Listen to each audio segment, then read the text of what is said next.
School एवं महाविद्यालय में पढ़ने वाले सभी विद्यार्थियों को अशोक सर का सुप्रभात।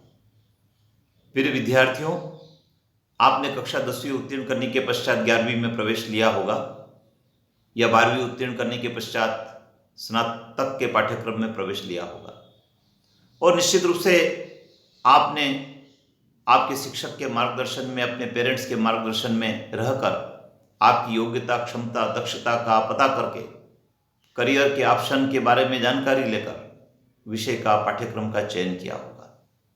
क्योंकि जब हम इन सब बातों के आधार पर विषय का चयन करते हैं तो हम जो लक्ष्य निर्धारित करते हैं उस लक्ष्य में हमें सफलता मिलती है और हमारे करियर निर्माण की राह भी आसान हो जाती है।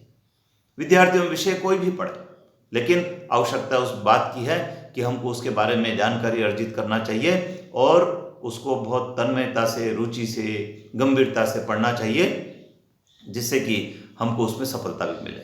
आज की इस वीडियो के माध्यम से विद्यार्थियों में आपको अर्थशास्त्र विषय में करियर के क्या अवसर है उसके बारे में जानकारी देने वाला हूँ। आइए जानते हैं, यदि आपने अर्थशास्त्र विषय लिया है तो उसमें क्या संभावनाएं बनती है। सबसे पहली संभावना है विद्यार्थियों, मार्केटिंग के क्षेत्र में। किसी भी उत्पाद को बेचने के लिए उसकी रणनीति बनाना होती है, उत्पाद का मूल्य निर्धारित करना होता है, उत्पाद की मांग को पता करना होता है और इन सब के लिए हमको आंकड़ों की आवश्यकता होती है। आंकड़े संग्रहित करना होते हैं, आंकड़ों का विश्लेषण करना होता है और इस काम को करने के लिए सांख्यिकी के, अर्थशास्त्र के जानकार लोगों की आवश्यकता होती है और वे लोग वही होते हैं जो अर्थशास्त्र विषय को पढ़ के योग्यता हासिल करते हैं। क्योंकि अर्थशास्त्र विषय में इन सब बातों को पढ़ाया जाता है, सिखाया जाता है कि किस प्रकार से हमको सर्वे करना है, किस प्रकार से आंकड़ों का विश्लेषण करना है। तो मार्केटिंग का क्षेत्र बहुत व्यापक है। अर्थशास्त्र विषय के पढ़ने वाले लोगों को, योग्यताधारी लोगों को इस क्षेत्र में जाने की अपार संभावनाएं हैं। दूसरा क्षेत्र है विद्यार्थी शिक्षा का। कक्षा 9 से 12 तक अर्थशास्त्र विषय को पढ़ाया जाता है।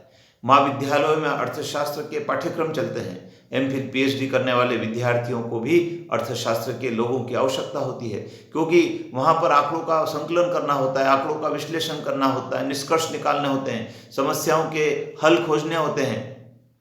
इन सब कामों के लिए अर्थशास्त्र के योग्यताधारी लोगों की आवश्यकता होती है। तो विद्यार्थियों, यदि आपने अर्थशास्त्र विषय को पढ़ा है तो आपको शिक्षा के क्षेत्र में भी पहुँचने के अवसर हैं। तीसरा है पत्रकारिता का क्षेत्र। कई सारे समाचार पत्र, पत्रिकाएं ऐसे हैं जो आर्थिक विषयों पर ही केंद्रित होकर प्रकाशित होती है। उन पत्र पत्रिकाओं में आर्थिक क्षेत्र के विशेषज्ञ लोगों की आवश्यकता होती है और वो विशेषज्ञ लोग वही होते हैं जो अर्थशास्त्र विषय को पढ़कर योग्यता हासिल करते हैं। तो यदि आपने अर्थशास्त्र को ठीक से पढ़ा है तो आप पत्रकारिता के क्षेत्र में भी आपके करियर को तलाश कर सकते हैं। इसी प्रकार से हम देखते हैं सरकारी विभागों में अवसर। विद्यार्थियों, सरकार के कई सारे ऐसे विभाग हैं, नीति निर्माण विभाग है, सांख्यिकी विभाग है, योजना विभाग है, वित्त विभाग है, जनगणना निदेशालय है। इन सब विभागों में कई सारे पदों पर अर्थशास्त्र के योग्यताधारी व्यक्तियों की आवश्यकता होती है। विद्यार्थियों, सरकार को बजट निर्माण करना होता है, सरकार को नीतियों की सफलता के बारे में जानकारी अर्जित करना होती है, भावी नीति का निर्माण करना होता है और इन सब के लिए आंकड़ों के विश्लेषणकर्ताओं की आवश्यकता होती है। निष्कर्ष निकालने के लिए विशेषज्ञों की आवश्यकता होती है और ये विशेषज्ञ वही होते हैं जो अर्थशास्त्र में योग्यताधारी होते हैं। तो आपको सरकारी विभागों में भी नौकरी पाने के अवसर है। फाइनेंस के क्षेत्र में विद्यार्थियों, फाइनेंस का क्षेत्र बहुत व्यापक है।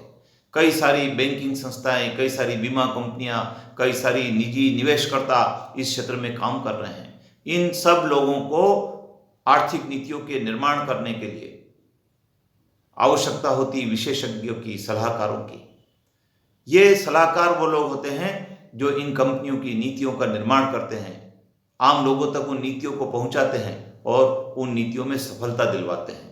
तो विद्यार्थियों, चाहे बैंक का क्षेत्र हो, बीमा का क्षेत्र हो, निजी निवेश का क्षेत्र हो, सब क्षेत्रों में आज अर्थशास्त्र के योग्यताधारी व्यक्तियों की आवश्यकता है। तो विद्यार्थियों, ये जो मैंने आपको क्षेत्र बताए हैं, ये क्षेत्र बहुत व्यापक है, इनमें अपार संभावनाएं हैं, लेकिन सिर्फ आवश्यकता इस बात की है कि आप अर्थशास्त्र विषय को ठीक से पढ़ें। उसमें जो पाठ्यक्रम आप पढ़ने जा रहे हैं उसको ठीक से आत्मसात करें, ताकि आप जब डिग्री लेकर निकलें तो डिग्री आपकी बहुत कारगर हो और आपको इन क्षेत्रों में रोजगार भी मिले, आप आपके करियर की दिशा को तय कर पाएं।